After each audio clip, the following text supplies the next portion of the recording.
Bonjour à toutes et tous, vous écoutez First Print, votre podcast comics préféré pour une nouvelle émission dans le format Super Friends. Depuis les débuts de ce podcast, on a pris l'habitude en fin d'année et en début d'aller faire un petit peu le porte-à-porte des éditeurs français de comics pour aller leur poser quelques questions. Alors pour ceux qu'on a déjà reçus plusieurs fois, de faire un petit peu le bilan de l'année passée et commencer un petit peu à aborder le futur. Et dans ce cadre-là, il y a un éditeur qu'on est souvent allé voir et qui nous dit jamais non quelque part, un petit peu. Il est toujours très ouvert à la discussion. Donc il est pas farouche. Il est pas farouche du tout. C'est une cagole en même temps. Depuis qu'il est à Marseille, clairement, il se dévergonde. C'est Sullivan. Salut Sullivan. Coucou Arnaud. Très belle imitation Jon Stewart, un peu le lancement du podcast. Bonjour et bienvenue dans First Print. Pourtant tu devrais avoir l'habitude. Ça fait quand même. Non, je trouve que tu croones un peu plus qu'auparavant. Ouais. Et pourtant, ça fait 3 ans d'entraînement. Écoute, à force, on finit par y arriver. Tu vas bien?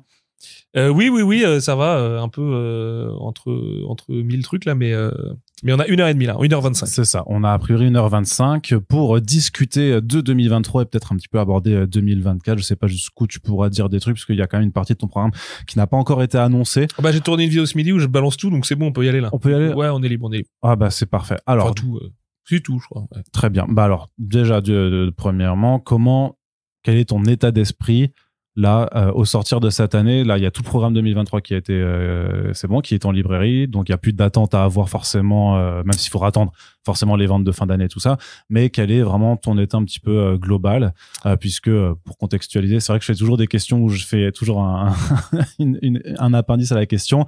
On t'a quand même vu notamment beaucoup sur les réseaux sociaux, disons être plutôt négatif, on va dire, en tout cas sur l'aspect comics du marché. Si je voulais te faire une réponse rigolote en parlant que du manga et en évitant du coup la question des comics, mais tu m'as eu avec ton appendice. Non, moi ça va. Après, non, mais c'est vrai que j'ai ce rôle de party killer du marché des comics depuis 2 ans. Peut-être un peu autoprophétique du coup, puisque j'annonçais une catastrophe que j'imaginais pas être aussi catastrophique qu'elle l'est cette année. Alors après, il faut voir que cette année, pour le coup, le comic souffre énormément, on va y revenir, mais en fait tout le marché du livre a pris une correction, comme on appelle ça en finance, assez balèze suite aux années de fast qui étaient les années Covid, en fait, qu'on appellera les années Covid, je pense, quand on les étudiera dans quelques temps, à hauteur de -20, -30. En fait, aujourd'hui on n'a pas encore le chiffre définitif, on va attendre un peu les livres hebdo et les GF4 début d'année, mais c'est un petit peu -20 déjà au premier semestre. -18, on était à -18 au premier semestre, mais ça a décliné au deuxième semestre. Oui, donc, après il paraît que Noël là va démarrer assez fort, on s'en rend tous un peu compte là. Donc pourquoi pas sauver un peu, tu vois, quelques pourcents là avec Noël, mais quand même on a un marché qui a reculé assez nettement, un marché comics qui de toute façon partait tellement bas que le recul il est spectaculaire parce qu'on atteint des all-time lows comme on dit, mais en réalité c'est pas non plus, on n'a pas perdu 80% de nos lecteurs parce qu'en fait on était 80 tout court, mais après moi je suis pas vraiment purement pessimiste là-dessus pour une raison purement égoïste, c'est qu'en fait iComics c'est 15 titres par an, personne joue sa vie sur iComics là-dessus, donc je me sens très extérieur en fait un sur petit peu quand même, non? Non, pas du tout. Toi et tes équipes, non? Non, en réalité pas du tout. Mes équipes, tu vois, aujourd'hui j'ai un éditeur dessus qui est Pierrick, et puis le reste vont être des externes qui vont travailler avec nous, donc c'est surtout pour eux, tu vois, pour qu'il y ait toujours du travail pour les gens et qu'il y ait surtout des auteurs hyper cool et des histoires qui sont tout autant et qui soient publiées. Mais en fait du coup je suis assez détaché du truc. En vrai, c'est pas la majeure partie de mon temps de travail la semaine, tu vois. J'adore ce que je fais, attention, quand on en parle de 2024, je suis ultra fan du line-up 2024 de iComics et j'ai beaucoup aimé celui de 2023 aussi. Mais j'ai pas des enjeux comme peuvent l'avoir Thierry ou François ou donc Thierry Mornay de Delcourt, François Hercouet de Urban Comics, de Urban, ou c'est tout d'ailleurs, puisqu'en fait c'est vraiment les deux, ou je sais pas, Nini aussi, mais si tu veux, un peu comme Nico chez 404, Nicolas Beaujean, pardon, on est des spectateurs actifs, mais quand même relativement spectateurs de tout ce qui se passe autour du comics, ce qui me permet d'ailleurs de prendre la parole et donc de fait de faire un constat qui paraît pessimiste, mais en fait c'est juste que moi je peux parler parce que encore une fois j'ai pas des enjeux énormes à parler.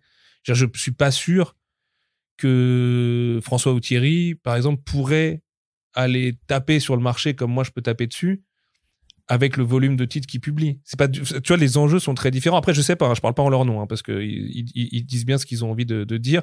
Et l'article de Jérôme Lachasse de BFM l'autre fois, on a tous pris la parole dedans et j'ai lu tout ce que tout le monde avait à dire. Mais voilà, moi, iComics, j'ai vraiment le sentiment qu'on est quand même assez extérieur à tout ça. Donc, je fais peut-être le party killer, mais je sais pas comment expliquer. Je me sens assez extérieur au truc, mais comme quelqu'un qui ne publierait pas de comics presque, finalement. Et je le fais comme un kiff.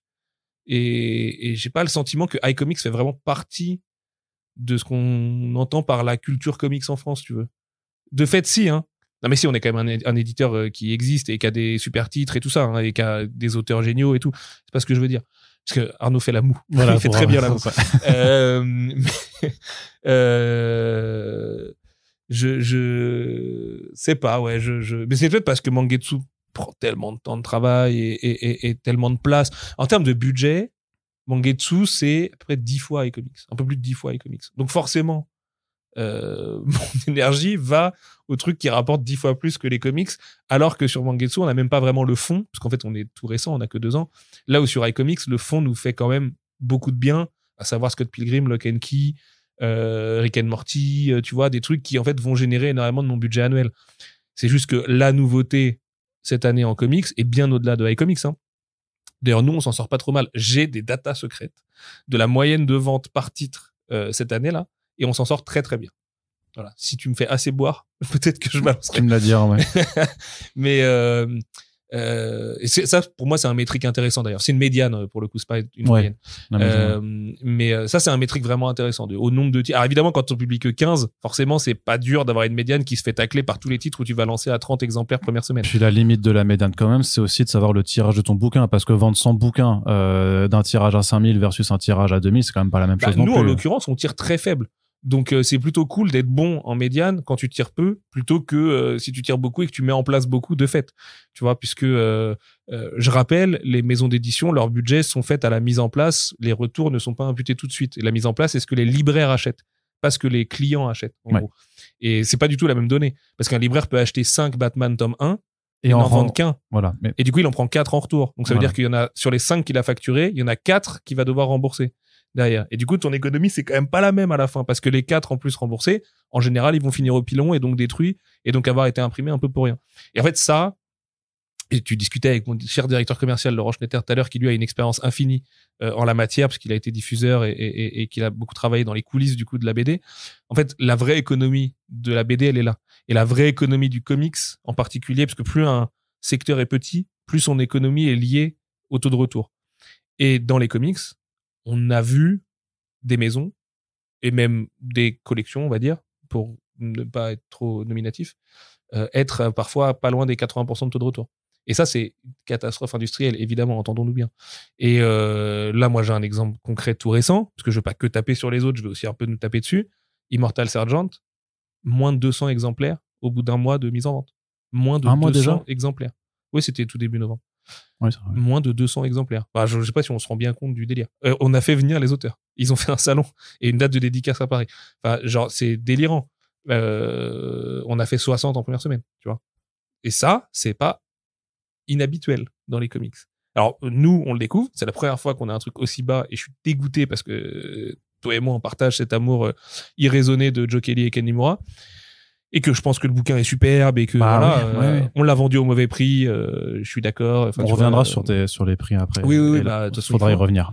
Mais voilà, le marché des comics aujourd'hui, c'est pas choquant de voir des meilleures ventes à moins de 500 ex en première semaine. Alors que c'est grand la France quand même. Enfin, tu vois, c'est 500 ex, c'est pas beaucoup quoi. Et qu'un titre comme Batman fasse moins de 500 ex, moi ça me questionne beaucoup sur ce qui se passe d'un point de vue structurel sur les comics. Et là, on arrive à la fameuse question des rayons qui ont disparu. Et donc, où est-ce qu'on va en 2024 ? À part trouver des rustines sur des plaies béantes, en fait. Bah, je vais quand même te rebondir notamment sur cette question des 500 exemplaires, mais pas forcément sur ce fameux 500 exemplaires que tu avais dégainé sur les réseaux sociaux, mais justement par rapport aussi, du coup, à l'image de Party Pooper que tu t'autorises, voilà, ouais, moi je préfère le party pooper, mais voilà que tu t'accoles volontiers sur l'effet en fait, d'une part sur le fait que effectivement tu peux avoir des semaines qui sont très mauvaises comme celle-là peut-être où le maximum d'une vente devient est seulement de 500 exemplaires, même pour une tête d'affiche que pour être Batman ou Spider-Man. À l'inverse, t'avais exprimé de la même façon pendant l'été un tweet autrement plus joyeux quand effectivement ta première semaine t'avais l'intégrale Tortue qui faisait les 1500, tu vois.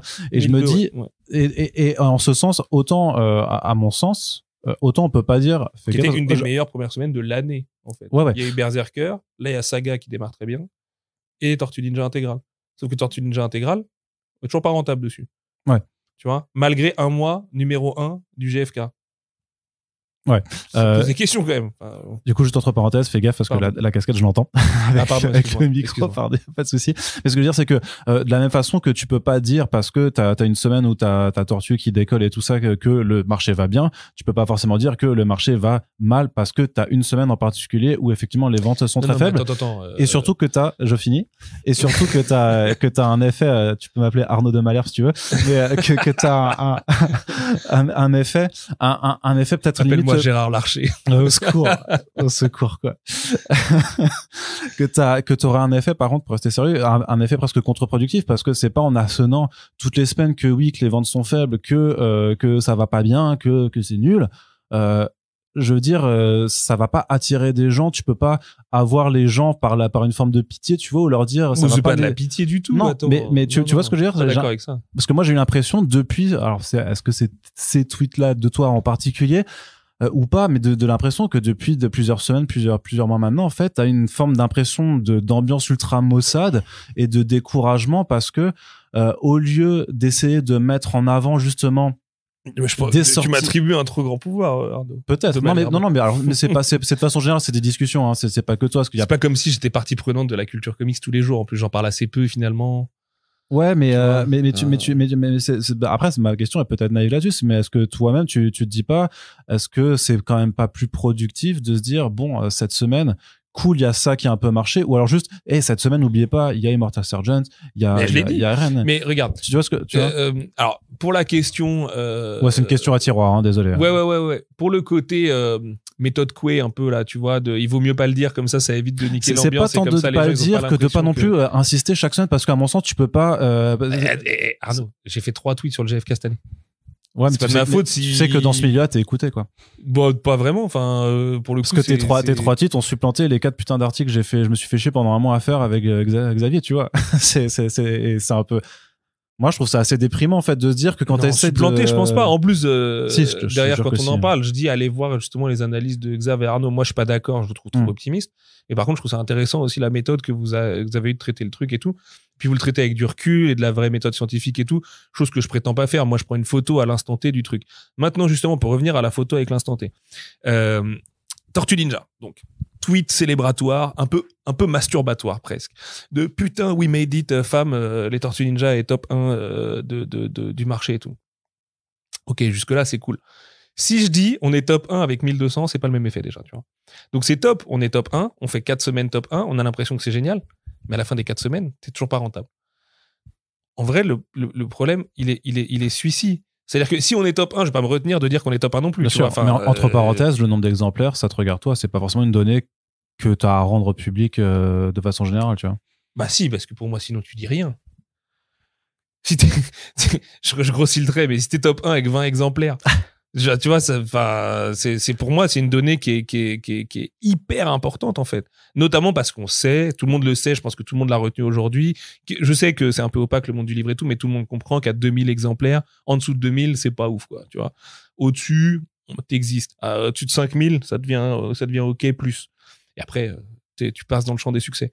T'as petit succès, moyen succès, grand succès. En comics, bien entendu. Etc. Oui, en comics, bien sûr. Oui, en manga, à 5000, t'es pas encore un succès.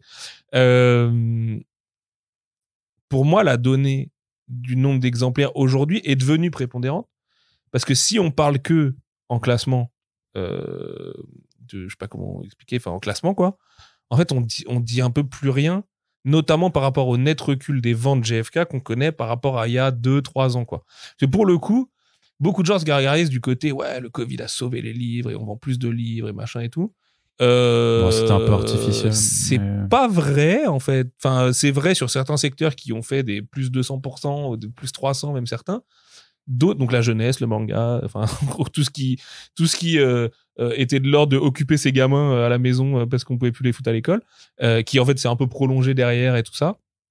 Mais par contre, si on va sur le côté du comics, c'est pas vrai. On a eu un net recul. Il y a 1000 facteurs à ça, vraiment. Déjà la qualité des récits. Je pense que le jour où Marvel et DC auront envie encore Marvel surtout, parce que DC, je vais être un peu moins dur. Je trouve ça un peu moins pire chez DC, vu de loin, et pour le très peu que je lis, DC me paraît quand même un peu pas le plus intéressant. Il y a la crise qui elle-même naît d'une crise de la distribution aux États-Unis à l'époque avec Diamond. Qui se répercute sur une forme de paupérisation des auteurs. Tu sais qu'aux US, ils ont les mêmes débats que nous sur le fait que Demon Slayer et les mangas en règle générale, mais là-bas Demon Slayer est vraiment un énorme carton, chassent les comics des comic shops. T'as des comic shops qui aujourd'hui se retrouvent à vendre des mangas, mais presque sous la contrainte. En fait, les mecs ils en ont rien à cirer. Ils sont là pour la variant cover incentive 200 contre 1, enfin tu vois. Et en fait, ils se retrouvent du coup à vendre du vise US manga. Et les mecs sont dégoûtés parce qu'ils... J'ai vu, il y a un énorme problème de lisibilité en plus du marché américain depuis qu'il n'y a plus Diamond qui peut faire cette charte, parce que personne ne peut les faire, donc les gens peuvent savoir un peu ce qu'ils vendent dans leur boutique, les éditeurs peuvent savoir ce qu'ils vendent chez eux, mais grosso modo, t'as aucune image du marché au global. Je pense que c'est catastrophique pour tout le monde, parce que tout le monde... Et du coup, et là, c'est Mark Millar qui fait le party killer du côté américain, qui assène des trucs qui sont faux, je pense, pour une bonne partie, ou qui sont juste des visions très tronquées de ce qu'il a, et qui donnent aussi cette image très négative en fait du marché comics actuellement, qui a ses problèmes. Moi, je pense qu'il a plutôt raison. Ce sera du coup pour un autre podcast, tu vois. Mais tu vois, là, il a raison de faire ce qu'il fait. Le seul endroit où il y a de l'argent en comics aujourd'hui, c'est Dark Horse, parce que t'as Embracer derrière. Ouais. Et que t'as de l'argent des Émirats et tout ça derrière. Du coup, qu'est-ce qu'il fait? Bam. Tu vois, Embracer, là, enfin, Dark Horse, du coup, on va les appeler comme ça. Ils veulent de l'IP télé et ciné. Ils s'en cachent pas. Enfin, nous, on a des discussions avec eux très régulièrement là-dessus. Du coup, en fait, Move trop malin. Lui, il devient encore plus riche, si tant est que c'était possible. Et eux, ils récupèrent enfin un auteur dont ils ont l'IP. Parce qu'en fait, petite anecdote, Dark Horse pensait avoir l'IP Berserk à l'époque. Après, on leur a expliqué qu'en fait, non, ils étaient juste ayant droit territoire américain et langue anglaise. Et que du coup, ils ne pouvaient pas faire un film Berserk en rachetant Dark Horse. Mais pour les comic shops, tu vois, qui vendent du manga, le fait c'est qu'il y a des problèmes de distribution, mais il y a aussi des problèmes, enfin, ce que je lisais, des analyses justement d'un gars qui est retailer depuis les années 80, qui dit qu'en fait, t'as 3 gros stores, dont Midtown Comics, en fait, qui eux font il y a pas de loi du prix unique là-bas. Donc en fait, ils font des réductions de prix sur les nouveautés, genre du 10% sur le cover price sur les single issues qui sortent, et parfois plus, plus que ça, et qui fait que ils sont hyper agressifs. Voilà, et qui fait que ça nique complètement l'ensemble des comic shops qui sont présents sur le territoire américain, parce qu'en fait, il suffit de les commander, et limite que j'imagine que tu y gagnes même avec les frais de port. Donc bien après sûr. Voilà, c'est une autre problématique, mais il y a aussi des soucis qui viennent, et c'est vrai que par rapport à la qualité des récits mainstream, il y a eu des soucis clairement, surtout sur des têtes d'affiche. Mais même les récits indés, hein. Le niveau moyen de l'indé aujourd'hui. Tu trouves aussi qu'il moi personnellement, pas sur les one-shots. Et d'ailleurs, je pense que les auteurs se tournent de plus en plus vers les one-shots, mais pour des raisons économiques qu'on pourrait encore là aussi développer, si tu veux, sur un autre plus en avant. Mais je trouve, alors ça allait aussi de pair avec l'espèce d'Eldorado et de période magique du Image 2013 là. La fameuse, bien sûr. Qui allait lui-même de pair avec les New 52, et où ça a porté Urban en fait chez nous. C'est littéralement ce qu'on appelle Urban Comics en France, quoi. Mais le niveau moyen de la proposition était, je trouve, plus élevé, ou en tout cas plus intéressant il y a 10 ans qu'aujourd'hui. Et en plus, Image, malheureusement, a fini par subir son propre modèle, où seuls les gros noms avaient finalement voix au chapitre. Et tu peux toujours essayer de te lancer en étant tout petit, mais en fait, tu vas juste te prendre une dette à la banque pour les 10 ans à venir. Et tu vois, j'en ai parlé avec Sean Lewis là, il y a pas très longtemps. C'est hyper dur pour des auteurs de sa trempe. Alors que Sean Lewis, il est trop fort. Enfin, je veux dire, même ce qu'il fait sur Spawn là, c'est hyper bien et tout. Enfin, tu vois, le mec, c'est un vrai bon scénariste de ouf, quoi. Et en fait, il lutte si tu t'appelles pas Brubaker, si tu t'appelles pas Remender et tout ça. Et pourtant, ces mecs-là, on les voit moins. Enfin, Brubaker, il est avec Sean Phillips, là, il produit 12 BD par an, mais tu vois, Remender, on le voit moins.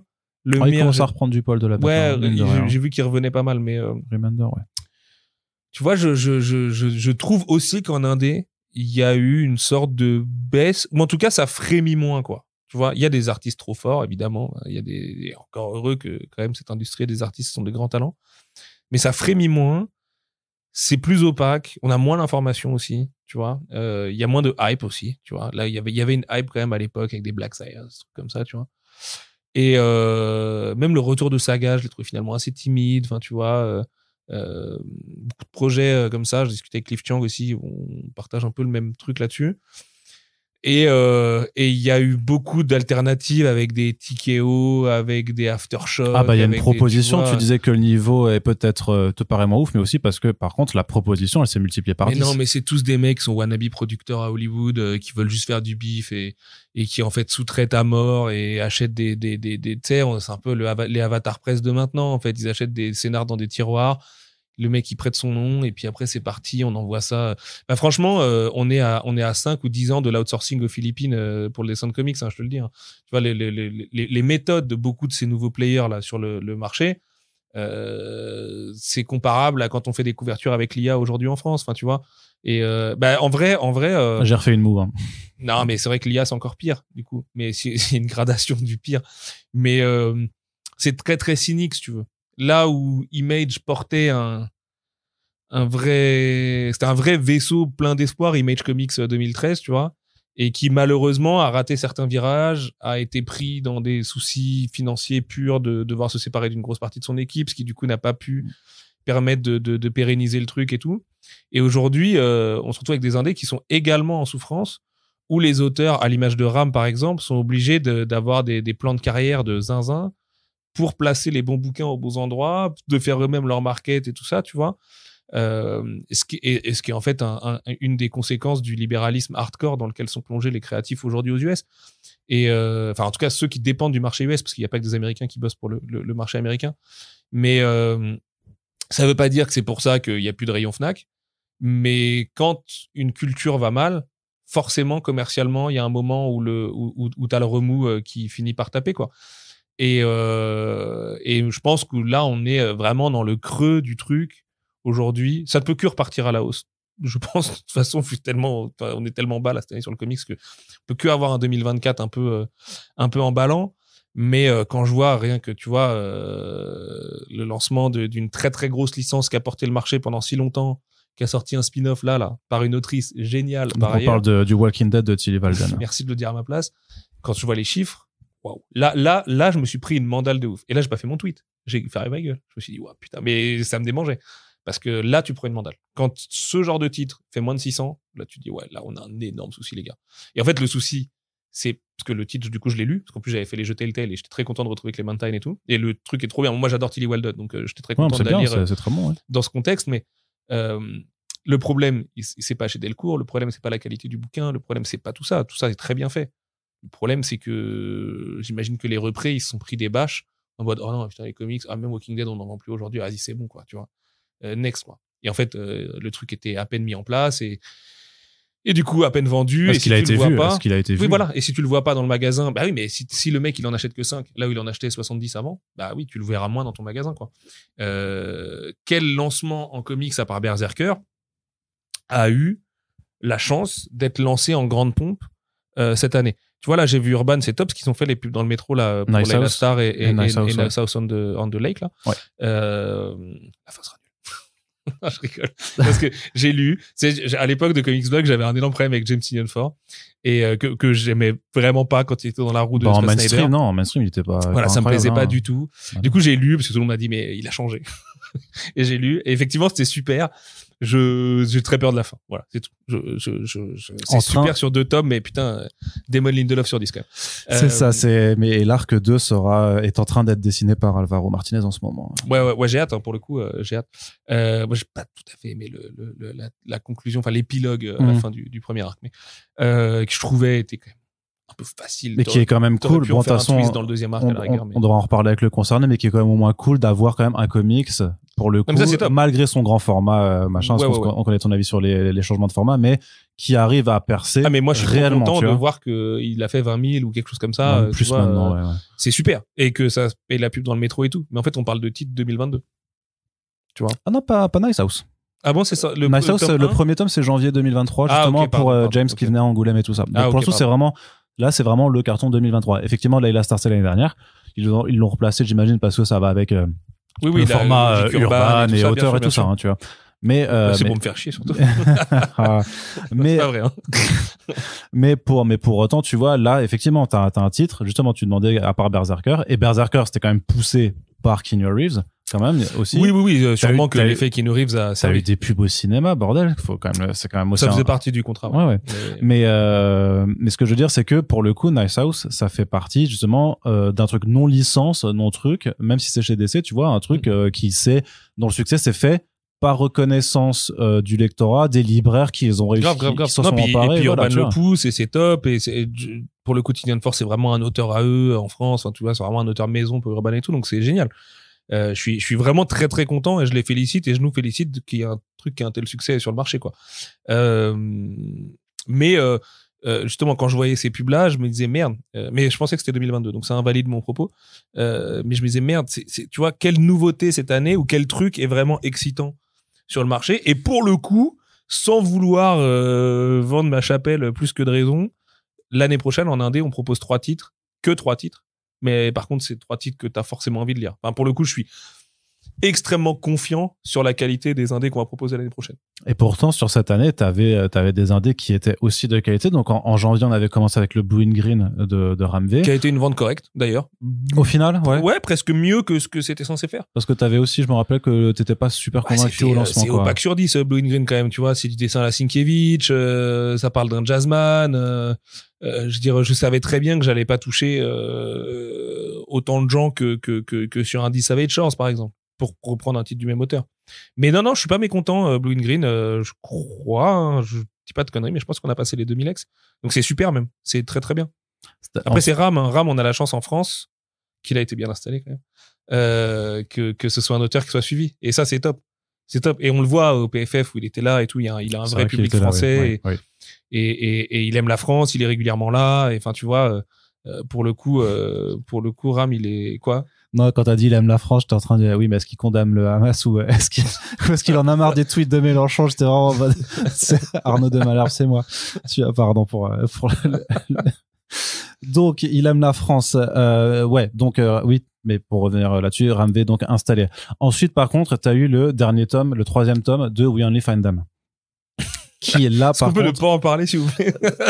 Qui là, ça a été plus compliqué, mais par contre, ça me permet d'aborder l'éléphant qui est dans la pièce. Le prix. Ouais, bien sûr. Notamment l'augmentation. Parce qu'en fait, c'était aussi, je pense, sûrement peut-être des critiques qui peuvent être adressées pas à toi forcément en tant que personne. Ouais, j'espère pas, parce que pour le coup, moi, j'essaie de baisser les prix. Mais à iComics. Je suis salarié, moi, les gars. Mais à iComics de façon générale, notamment par rapport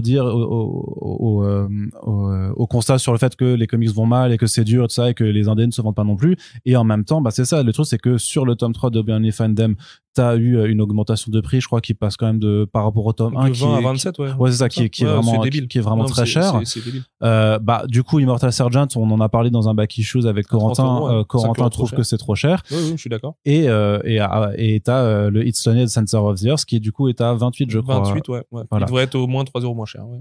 Ouais, pour le coup, je suis Après, avec toi. Et t'as aussi quand même des gens qui ont dit, ah oui, quand même, si là aussi, là-dessus, hein, faut le mentionner, le Tortue Ninja classique, tome 5. Bon, mais ça, c'est une erreur. Mais je vais y revenir. Qui reste à 40 balles, alors non, mais c'est débile. Oui, c'est débile. Bon, en gros, comment la faire courte? Déjà, je fais une dernière parenthèse avant de te laisser. Après, j'ai pas une mémoire assez forte. Mais dans un contexte, c'est juste pour dire, question de ces prix-là qui ont vraiment été augmentés beaucoup dans un contexte où la question n'a jamais été aussi, on va dire, presque abrutissante en fait dans les discussions sur le marché des comics. Ouais, bah, bien sûr.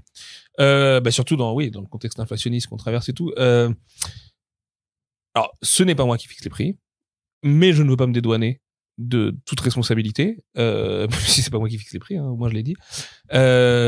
Pour ce qui était We Only Find Them, tome 3, en fait le tome 2 a été une telle catastrophe parce qu'à l'époque il n'a pas été défendu et mis en place, donc en fait il est sorti en réassort uniquement, il n'y a pas eu de mise en place à la nouveauté, donc en fait ça c'est une catastrophe, non, ça n'arrive jamais ça. Mais je ne m'étonnerai pas sur la question parce que c'est des gens avec qui on travaille plus, mais du coup ça a été la cata en fait sur le tome 2. Donc, les écoulements du tome 2 étaient tellement horribles. Alors que le tome 1 était super, le tome 1 était sold out et tout. Enfin, tu vois, non, mais cette série est maudite. Oui, je me rappelle que t'avais eu un bon lancement. En gros, les écoulements du T2 étaient tellement horribles que le T3 était sur des bases ridicules. On a dû en imprimer 2000. Moi, aujourd'hui, j'ai un contrôle de gestion. Le contrôle de gestion m'a dit, écoute, si tu veux qu'il a été question de ne pas le sortir tout court, à un moment donné, ils m'ont dit, si tu veux qu'on le sorte, on ne peut pas. Et c'est des tableurs Excel qui nous disent les prix, en fait. C'est bête et méchant. C'est pas autre chose, quoi. Ma contrôleuse de gestion m'a dit, si tu veux le sortir, c'est à tel prix. Je lui dis, c'est 3 € trop cher. Non, sinon on peut pas le sortir, on perd de l'argent. Ok, bon, parce qu'en fait, du coup, on a des comptes d'exploitation, on provisionne des retours prévisionnels et tout ça. Enfin, tu vois. Donc ça, on avait fait, pour rappel, juste à celles qui nous écoutent, il y a un podcast First Print où justement avec Sullivan, on avait déjà parlé un petit peu du fameux compte d'exploitation prévisionnelle. Vous cherchez comment on fabrique un comics indé sur First Print et vous l'avez, où il expliquait vraiment donc ce fameux tableur qui enregistre les coûts de production, mais qui fait la part aussi, voilà, donc les coûts fixes, mais aussi les coûts de retour et tout ça en fonction de la mise en place qui est prévue. C'est ça. Et donc, ça te définit ton tirage et tout ça. Et en fait, à la fin, tu arrives à avoir les données qui sont... à partir de la mise en place, tu arrives à définir un tirage. À partir du tirage, tu arrives à définir un prix de vente par rapport à ta provision sur retour. En gros, c'est un espèce de gros produit en croix, quoi, qui te donne un résultat à la fin d'un tableur en hypothèse basse, moyenne, haute. Donc, le choix, c'était de le sortir ou pas. Je dis, bah oui, dans ce cas-là, sortons-le à ce prix-là. Mais tant pis, moi, je suis dégoûté, mais je vais aller prendre des coups sur les réseaux sociaux alors que c'est même pas de ma faute. Mais bah voilà, c'est comme ça, c'est le jeu. C'est aussi ma responsabilité. Pour ce qui était d'Immortal Sergeant, je suis aussi d'accord qu'il est 5 € trop cher. Mais pareil, même chose, contrôle de gestion, on a fixé le prix comme ça, ce qui a été la même réflexion pour Hit Stanley. Moi, je dis, en fait, faut savoir que c'est des boucles de mails de 12-13 mails. À chaque fois, je suis ce mec relou, donc en fait, un peu l'éditeur de service, tu sais, dans une maison d'édition, qui dit non, désolé, on est trop cher. Après, j'ai pas un tableur Excel, a priori, moins de billets que moi. Donc, c'est juste défini comme ça, parce qu'en fait, on tire peu. Et qu'aujourd'hui, contrairement à une grande partie de nos concurrents, nous, on ne cherche pas des parts de marché. On s'en fout des parts de marché. Avec 15 bouquins par an, on n'aura pas de parts de marché. On cherche la rentabilité sur chaque titre qu'on sort. Ce qui fait que on est trop cher, mais les autres le sont pas assez par rapport à ce qu'ils devraient. Notamment Urban Comics, par exemple, je pense aujourd'hui, ils ont énormément de parts de marché. Je dis pas qu'ils devraient. J'en sais rien comment ils fonctionnent. Ils ont peut-être pas les mêmes comptes d'exploitation. Surtout qu'ils ont annoncé des albums à 30 balles en mainstream pour l'année prochaine. Donc, ils commencent aussi, et il y a aussi des... Et parce qu'il y a un moment où on est tous dans le même marché de toute façon. C'est les mêmes euros qui arrivent sur les comptes à la fin. Donc, ils font le même constat que nous, que sortir trop de titres qui perdent trop d'argent, ça peut pas être bon à la fin pour ton bilan annuel. En fait, on bosse pour des patrons qui veulent un résultat net. Enfin, tu vois, spoiler, quoi. Comme n'importe quel salarié de n'importe quelle entreprise. Si ton résultat net, il est pas là, ou si t'es en perte, bah ouais, forcément, il faut réagir. Après, je connais pas les comptes d'Urban, c'est pas ce que je dis. Mais c'est-à-dire que de ton côté, le fait que, par exemple, a priori, sur Mangetsu, ça va mieux, ça va plutôt bien, tu es rentable. Mais on est cher aussi, tu gagnes de l'argent. On fait aussi partie des labels chers sur Mangetsu. Vous avez des critiques aussi sur les augmentations de prix là-dessus. Mais ce que je veux dire, c'est, il y a pas une forme de vase communicant qui te permettrait, justement, avec le succès. Il y a même pas de vase communicant entre deux titres iComics. Si tu veux. Okay. Le destin et le prix d'Immortal Sergeant n'a rien à voir avec les autres titres. On peut pas dire que le fait d'avoir des licences comme Rick and Morty ou les Tortues permet sur l'exercice global, tu vois. Pas dans notre fonctionnement à nous, non, pas du tout. Non, moi j'ai un budget annuel à atteindre sur le label, mais ce budget annuel, il est décorrélé des conversations et des réflexions qu'on a sur le prix de chaque tome. Et en même temps, moi j'arrive comme le vilain petit libraire biclassé éditeur en disant, les gars, Immortal Sergeant, au-dessus de 25 €, on est au-dessus des prix marché. 25, c'est le taquet. Oui, mais on peut pas, Sullivan, tu comprends? Bah non, je comprends pas. Oui, mais on va quand même faire comme ça. Bah d'accord. Et voilà. Et j'en veux même pas aux gens qui décident les prix. Hein. Parce que je vois les mêmes tableurs qu'eux. Donc en fait, moi, ils me mettent devant le fait accompli. Je suis obligé de dire, bah, d'accord. Enfin, je lis le même tableur que toi. Si ça dit qu'on perd de l'argent, on va pas publier un titre pour perdre de l'argent. Ça n'existe pas. Pas chez nous, pas chez iComics. Ça existe dans d'autres maisons. Fine. Parce que il y a des ça n'aide pas le marché. Ça peut être compensé par certains. Parce que c'est pas parce que nous on n'a aucune prétention ni Brajlon ni Hachette sur le marché des comics. Il y a des groupes. Editis par exemple a lancé 2 collections de comics ces dernières années, donc je pense qu'ils ont des velléités sur le marché du comics. Le groupe Média, donc auquel appartient Urban, a des velléités. Panini aujourd'hui est leader sur son marché. Et Delcourt est le player historique du domaine. C'est en ça que je te disais au début du podcast que je me sens extérieur. Nous on n'a pas vraiment voix au chapitre, à part sur nos petits trucs édito et tout ça. Alors que pourtant, j'ai pas de consignes qui viennent d'au-dessus, j'ai pas de compte à rendre. Par contre, chaque bouquin doit faire sa moula. Et quand t'es sur un marché où les meilleures ventes, c'est 500 exemplaires, pour faire de la moula, le meilleur moyen sur un marché aussi faible, c'est d'avoir un prix de vente élevé. Est-ce que je pense que c'est la bonne solution? Non. Est-ce que je pense que Immortal Sergeant, ce serait mieux vendu à 25 €? Oui. Mais quand je suis face au tableur Excel, je comprends ce qu'on me raconte. Et je peux pas, de toute façon, quand bien même je dirais je suis pas d'accord, ils diront, c'est d'accord. On a bien pris l'information en compte, voilà. Et j'entends que c'est pas quelque chose que tu peux forcément dire dans les vidéos que tu sors pour la chaîne de la maison d'édition. Évidemment pas. Je le fais dans les podcasts avec toi parce que c'est les moments pour se dire ces choses-là. Et je le fais en interne et tout ça. Mais je peux pas dire ça à l'année. Par contre, je voudrais m'excuser pour un point. Honnêtement, je suis pas pour grand chose et j'avais souligné le truc, mais le Tortue Ninja Classics tome 5. Oui. J'avais souligné à notre ancienne équipe commerciale que la pagination était beaucoup plus faible et qu'il fallait adapter le prix en conséquence. Ça n'a pas été fait. Le truc est sorti comme ça. J'en suis très triste. Parce que ça me fait chier. Parce qu'en plus, Tortue Classique, c'est une des séries où on a vraiment nos lecteurs fidèles et tout dessus. Voilà. Je m'excuse au nom de tous les gens impliqués dans cette production. Vraiment, sincèrement. Ça n'a rien à voir avec les réflexions sur We Only Find Them ou sur It's Lonely ou sur Immortal. C'est une erreur pour le coup. Et que j'avais pointé, j'aurais dû plus la suivre. C'est là où je m'en veux. J'aurais dû plus dire au moment où on a imprimé le bouquin, où on imprime le code prix, j'aurais dû dire non, attendez, c'est pas le bon code prix quoi. Bah, j'ai pas fait attention. Le BAT est parti, on publie beaucoup de bouquins. C'était au mauvais code prix. Le jour où il est sorti, j'ai dit putain, parce que je regarde pas forcément les prix. On sort tellement de livres que je vais pas sur Amazon ou sur la Fnac regarder les prix de nos bouquins tous les jours si tu veux. Il y a des mêmes défauts où je m'en sers parce que j'ai oublié nos prix. Et là, je découvre le truc comme tout le monde et je tombe des nues, quoi. Mais c'est pas quelque chose qui est modifiable après. Non, malheureusement. Vous pouvez pas dire au libraire, mettez une étiquette non, faudrait pour modifier remplacer. tout le code prix. Mais alors, déjà, les codes prix, ça se modifie que 2 fois Non, mais par modifier le code prix du livre. Non, bah non, il a imprimé le code prix. Mais tu peux pas de dire, les libraires peuvent pas imprimer une étiquette pour remplacer dessus en disant juste changement et de. Si, tu le fais si c'est un bouquin où il y a beaucoup d'enjeux. Ce qui n'est pas le cas d'un Tortue Classique. Ouais, mais ce serait pour le geste, quoi. Oui, mais le libraire, faut lui fournir l'étiquette. Donc, faut l'imprimer. Faut lui envoyer aux 1200 libraires de ton réseau et tout ça. Et être sûr qu'ils le mettent bien et tout derrière. Enfin, tu vois, c'est l'enfer. Parce que je rappelle, la loi Lang, elle a ce défaut-là aussi. Le libraire qui le vend au mauvais prix, en fait, il est techniquement hors la loi. Voilà, du coup. Tu vois, et donc ça pose énormément de problèmes. Et si tu veux, ça demande à mon diffuseur, au distributeur, des niveaux de communication et de gestion d'un projet qui sont bien au-delà du tirage d'un Tortue Ninja Classics tome 5. J'adore ce titre, mais on peut pas du tout prétendre à ce genre de mise en place. Donc malheureusement, on doit vivre avec l'erreur et en être triste. Et voilà. Après, moi, j'ai des petites idées sur le tome 6 de bonus à rajouter, tout ça, pour nous excuser et machin. Mais voilà, j'en suis désolé. Et l'année prochaine, nos titres seront pas moins chers.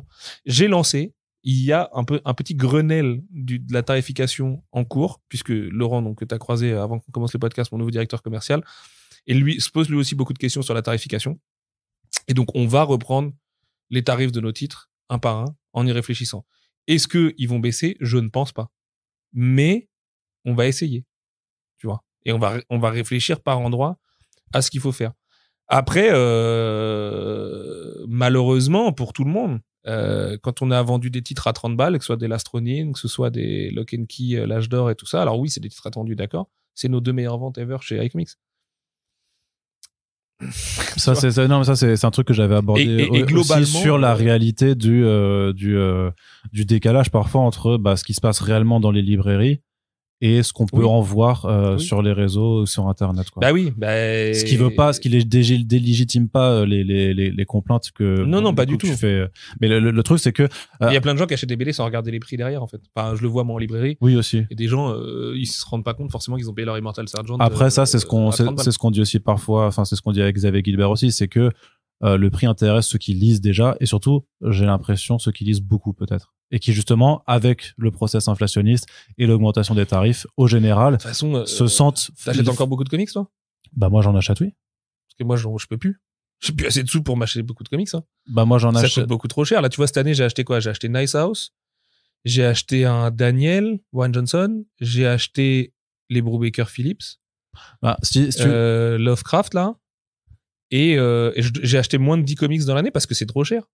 Parce qu'en plus, le manga a augmenté aussi. Donc, comme j'achète beaucoup de mangas et de franco-belge à côté, vu que tout a augmenté, j'ai dû tout réduire, quoi. Et tout le monde a dû tout réduire, en fait. Après, moi, je te cache pas que j'ai un avantage du métier, c'est que je reçois une bonne partie des bouquins à titre de service presse.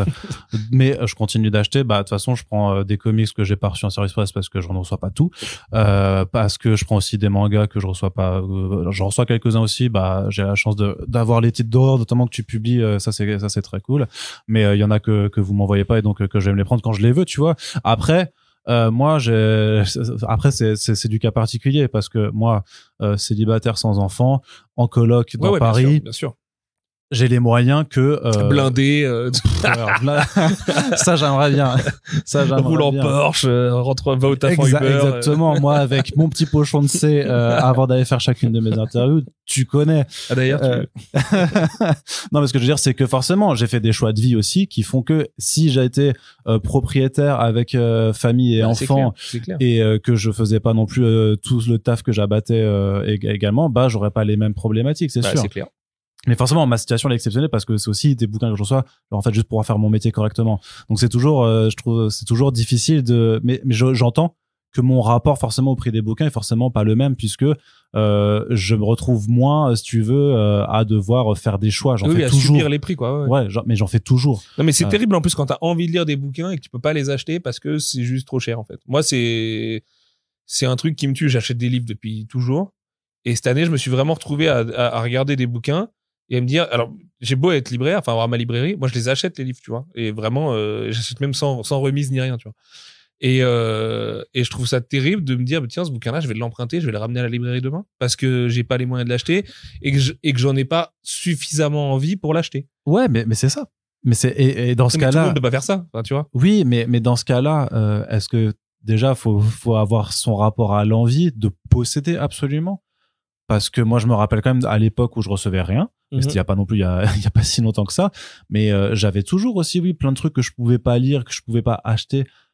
Et en fait, tu t'aperçois aussi à un moment que tu vas te concentrer sur ce que tu veux vraiment. Par contre, tu vois, Immortal Sergeant, bon, en l'occurrence, en plus, j'ai vu que j'ai bossé dessus, vous me l'avez envoyé, tu vois.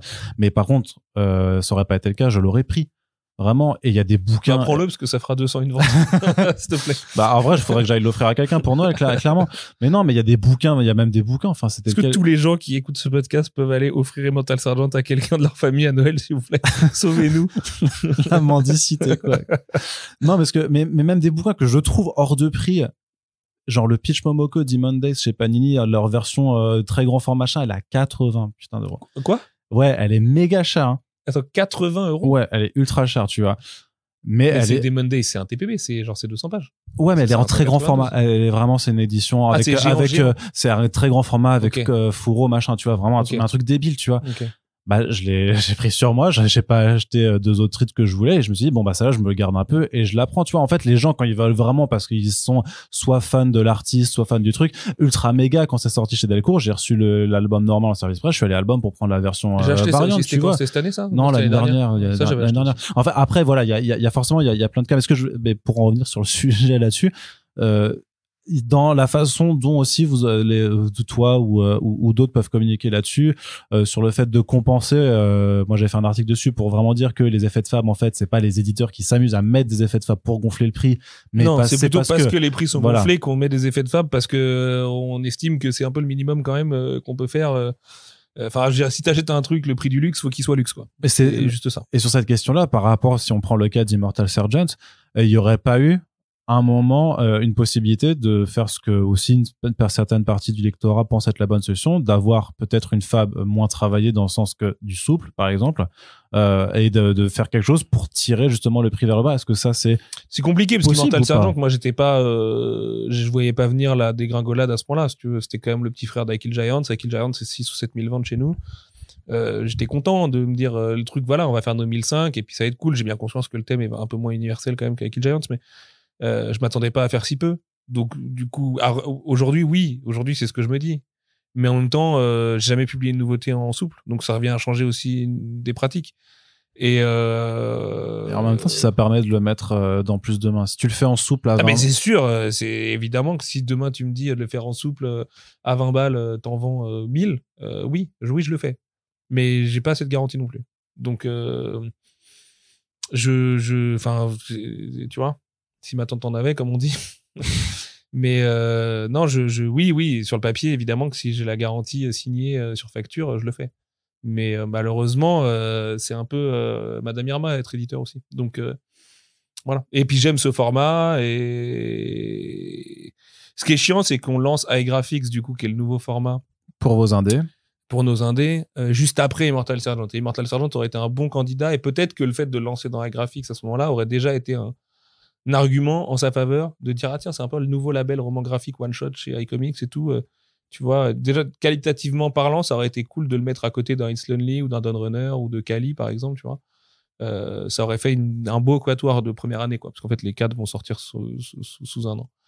Mais c'est pas impossible que dans le futur, on le republie sous ce format, si ce format fonctionne.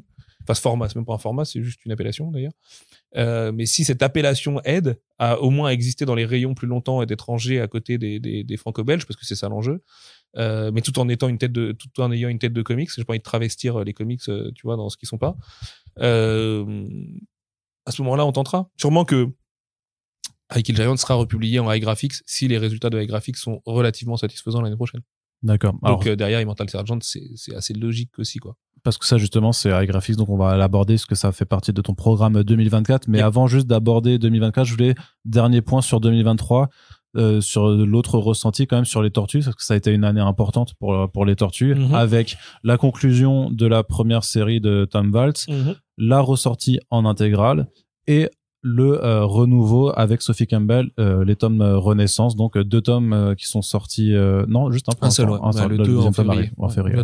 Donc un premier tome qui est sorti, qui t'a permis aussi un petit peu de changer la charte graphique aussi, un petit peu la DA sur les albums. Qu'est-ce que t'as retiré un petit peu de tout ce volet, sachant que oui, t'avais Shredder Inel en début d'année aussi, quand même. Il y a eu Shredder Inel en début d'année, tournée de Mathéus et tout. Ouais, non, c'était une belle année pour les Tortues. C'était les 5 ans, en fait, des Tortues, là, quand Mathéus est venu. Effectivement, pour le tome 19 et Shredder in Hell, super, un final, on était content, c'était cool. Après, je rappelle, les Tortues en hardcover, c'est des tout petits tirages et un petit lectorat de moins de 2000 personnes. Enfin après, peut-être un peu plus parce que ça cartonne sur le marché gris, en fait. Sauf que le marché gris, nous, on le voit pas, évidemment. Mais donc, sur Vinted, je sais que, ouais, sur Vinted, Rakuten et tout ça.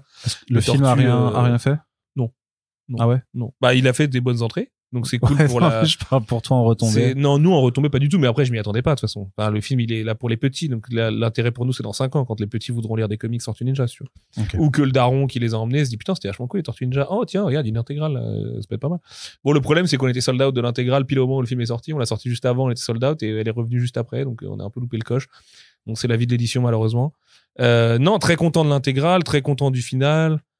Déçu pour le TMNT Classics et son histoire de prix parce que c'est un peu le parti pooper là comme tu dis de tout ça. Très content d'avoir démarré le nouvel arc de Sophie avec cette nouvelle DA là bleue du coup et qui va changer à chaque tome sur les tomes de Reborn. Alors après les ventes sont catastrophiques. Mais je m'y attendais, hein. Enfin, c'est un relaunch que tu ne peux pas lire en n'ayant pas lu les 20 tomes d'avant et 25 si on prend les spin-offs. Bon, le contrat, il était un peu costaud. Sachant que c'était pas envisageable pour toi de pas faire de relaunch de la Toi Maison. Non. Tu pouvais pas faire tome 20. Bah non, mais tome Val, c'est parti. C'est un gros arc qui se finissait. Ça s'appelle Renaissance. Enfin, tu vois, non. Pour moi, c'était intéressant de le relancer comme ça. Et puis, il y a le côté un peu osé d'arriver avec 5 tortues sur la couve et tout. Enfin, tu vois, il y avait tout ça, quoi. Donc, et tu t'es pas dit aussi, le fait de lancer en même temps l'intégrale, ça allait motiver à du intégral waiting, même si les gens attendront 5 ans. Si, mais en même temps, moi, les lecteurs qui m'importent le plus sont les lecteurs qui sont là depuis 2018. Donc eux, j'allais pas leur dire, bah attendez, en fait, on va juste pas sortir Reborn et vous aurez Reborn dans les intégrales dans 5 ou 6 ans. Bah non, tu vois. On a tous le temps de se prendre un bus d'ici là, quoi. Du coup, je sais qu'il y a beaucoup de lecteurs que ça n'intéresse pas, malheureusement, de repartir sans Tom Valls et avec Sophie Campbell et ses élucubrations de gauche. Parce qu'en gros, elle fait clairement un arc très très politique pour démarrer Reborn, quoi. Que moi je trouve génial. Par ailleurs, ça parle de réfugiés, ça parle de gens qui sont mis au banc de la société. Et en même temps, on parle de mutants. Je veux dire, si vous avez, enfin, c'est des tortues mutantes. Oui, voilà. J'ai un peu le même discours de mais qu'est-ce que vous croyez que c'était en fait. Ouais, c'est ça. Pour les mecs, c'était juste une énorme parabole sur le racisme. C'est comme les mecs de droite fans des X-Men, si tu veux. Enfin, les gars, faut qu'on se parle 2 minutes. Enfin, de droite, très à droite, quoi. Ouais, c'est ça. Et non, content quand même parce que bah voilà, moi la cam, je suis très content, j'aime beaucoup Sophie. J'aime beaucoup les tortues, c'est pas un secret. Donc non, c'est bien, petite déception. J'aurais vraiment aimé qu'on puisse fêter ça pour les 40 ans l'année prochaine en grande pompe en début d'année, mais voilà, ça n'a pas été possible encore à très peu de choses. Ça fait 2 ans d'affilée, donc je pense qu'on a un peu marre. Mais Inch'Allah 2025, pourquoi pas. Et puis voilà. Mais après, bon, les tortues maintenant, comme je te dis, moi, c'est surtout l'intégrale qui a été le vrai événement cette année, parce qu'encore une fois, on a passé un mois en tête des ventes et tout, mais on a passé un mois en tête des ventes sans être tout à fait rentable aujourd'hui. Avec un tome 2 qui prend son phénomène d'attrition habituel et tout. Donc on va devoir installer cette intégrale. Il y aura 4 tomes l'année prochaine, mine de rien, donc un par trimestre. C'est une grosse cadence, ça, quand même, ouais. C'est une cadence, un par trimestre, ça me paraît ok, moi. Donc le retard, enfin que en fait, du coup tu risques de rattraper. Étalé que je crois que t'en as un en janvier et un en décembre. Donc en fait, t'en mets 2 au milieu et voilà, ça fait pas une grosse certes, cadence, mais disons que tu risques de vite rattraper la période Renaissance, en fait. Non, pas vraiment. Non, parce que Renaissance arrive intégrale 14, je crois. Tout 13.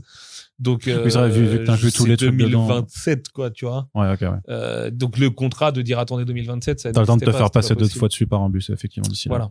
Voilà. Du coup, content de ça. Après, tout reste à faire sur les tortues. L'année prochaine, on a la préquelle de l'Astronine. On sait que de l'Astronine, avec le jeu et tout, on va avoir une actu dessus. Disons que les tortues, moi, le jeu, il est pas prêt de sortir non plus, quoi. Non, je pense pas, non. Non, puis en plus, ils ont choisi le studio en cours de route et pas pour le meilleur, donc ça fait chier, quoi. Moi, les tortues, j'ai un peu fait mon deuil, en vérité, sur le fait que ce sera jamais un truc très populaire. Et en même temps, la famille tortue, elle est chambée. Les bouquins, ils sont beaux. Les intégrales, je suis hyper fier de ces bouquins. Je les trouve vraiment magnifiques. Je pense que c'est vraiment ce qu'il fallait faire. Et là, tu vois, je viens de boucler le 3 avec l'annual, là, du coup, le petit l'annual, ouais. dedans. Et je suis content, enfin, tu vois. D'ailleurs, il faut que je te réponde. Ouais, c'est bien comme ça. Tu vois, c'est pas. Tant que ça tient, en fait, c'est le plus important. Tu sais, genre de 4 ans, on a failli avoir les tortues annulées tous les ans. Donc, aujourd'hui, il n'est plus question d'annulation. Pas question de succès non plus. Et advienne que pourra, si tu veux. Et de toute façon, dans les comics, il est rarement question de succès. Donc, c'est déjà très bien que ça apparaisse. Après, tu pourrais aussi te dire qu'un succès, ça se forge et que tu pourrais justement. Franchement, j'ai donné, c'est bon. Je vais essayer d'en faire d'autres. Hein. Bon, il y a Land, il y a Dawnrunner, il y a It's Lonely parce que Zoé, c'est aussi un gros défi. Yes. Tu vois, non. Je vais donner sur d'autres combats. Les tortues, j'ai des choses à faire encore. Faire venir Kevin Eastman, Peter Laird, tout ça, Tom Valls et tout. Il y a des trucs à faire, ok. Si on a quand même l'année prochaine, et ça c'est chambé, le Power Rangers Tortue tome 2 avec Dan Mora au dessin. Ça, je suis très très content avec Ryan Parrott au scénar. Disons que j'ai mes petits kiffs de nerd à faire les tortues. On a fait tous les efforts qu'il fallait. On fera encore des efforts dans le futur, c'est pas ce que je dis. Hein. Mais voilà, il faudra des événements qui justifient le fait de faire des trucs en grande pompe. Inviter Dan Mora, par exemple. Et sinon, j'ai invité, mais son éditeur veut pas. Donc, bon. Malheureusement, j'en connais un au Paris Fan Fest qui est bien triste d'ailleurs. Mais non, malheureusement, ça pourra pas se faire pour Dan Mora l'année prochaine. Et moi, j'aurais rêvé de ça. Et tu vois, pour te dire quand même, parler activation et plan, market et tout, faire venir Dan Mora, le mec, il habite au Costa Rica, si tu veux. Ah, ok. Il est pas en Italie. Ça coûte très cher. Ouais. Ça coûte très cher, les billets du Costa Rica. Genre, c'est un bon 5000 balles aller-retour, quoi. 5000 balles, je ne vais pas donner de proportion, c'est du secret bien gardé, mais c'est une énorme partie de mon budget market à l'année. Donc, et on était prêt à le faire. Donc, c'est pour dire qu'on va soutenir encore les tortues, mais quand les occasions se présenteront, en fait. Et on ne peut plus aujourd'hui tout tenter comme on a tout tenté ces 4 dernières années où on a juste sauvé le truc de la catastrophe. Là, on va juste kiffer aussi le fait que ça sorte et que ça sorte bien et que tout le monde kiffe voir sa collection s'agrandir petit à petit, mais ce qui est déjà, ce qui est le vrai sujet de toute façon, en fait, c'est surtout les livres qu'on retient derrière et ce qui est déjà très bien, quoi. Dans les autres côtés des licences, donc t'as du Rick and Morty qui va ressortir en intégrale, un peu façon comme les Tortues, et un petit one shot, donc Rick and Morty versus Cthulhu. Donc c'est aussi une licence que tu continues d'entretenir. Après, c'est vrai que la série animée continue. J'ai pas l'impression que non plus qu'il y ait la même hype qu'avant. Non, en tout cas que quand t'as lancé les parce que la série BD, animée était vachement moins bien ces derniers temps. Et en fait, là, cette saison est la meilleure depuis la saison 3. Donc en fait, là, il y a un truc qui renaît un peu sur Rick and Morty. Et puis peut-être Jocelyn Roiland est parti, tu vois, bon, ça se voit pas. Enfin, franchement, le doublage, il est nickel. Et non, Rick and Morty, moi, j'ai envie de soutenir. En plus, les couvertures sont très très belles là des intégrales. Donc c'est les 12 tomes qu'on a déjà publiés réunis en tome double à 30 € en Integra, donc comme les Tortues Ninja, avec des couvertures Rayon X qui sont super jolies. Je suis assez content de ce qu'on a fait. On a même fait une frise, imaginez. T'adores ça en plus, toi, non? Bah non, mais là, depuis l'end, je commence à m'y faire. Et en tout cas, j'ai envie de tester un peu. Et puis, quand ça marchera pas, je dirais putain, quelle erreur. Et non, c'est pas vrai, mais on va tout faire pour que ça fonctionne. Mais les frises, c'est quand même hautement risqué. Mais c'est moins risqué quand t'as pas de jaquette, en fait. C'est surtout risqué quand il y a des jaquettes. Voilà, Rick and Morty, on a ça. On a effectivement le petit one-shot avec Toulouse. Et puis, petit exclu pour toi, mon cher Arnaud, un reboot de Rick and Morty l'année prochaine, puisque la série reprend à zéro aux US. Donc, il y aura un nouveau Rick and Morty tome 1. En fait, c'est marrant parce que Rick and Morty, c'est exactement comme les Tortues, mais sans faire exprès. Tu vois. Donc, il y aura aussi un relaunch Rick and Morty qui n'est pas vraiment la suite des 12 tomes précédents et qui n'est pas tout à fait un truc que tu peux lire tout de suite non plus comme ça. Bon, après, Rick and Morty, ça va, c'est cool. Hein. T'as pas besoin d'avoir 100 ans de lore pour comprendre ce qui se passe, quoi. Mais ça arrivera du coup en fin d'année, l'année prochaine, si tout va bien. Est-ce qu'on peut parler juste de l'intégral Lock and Key Master ou pas?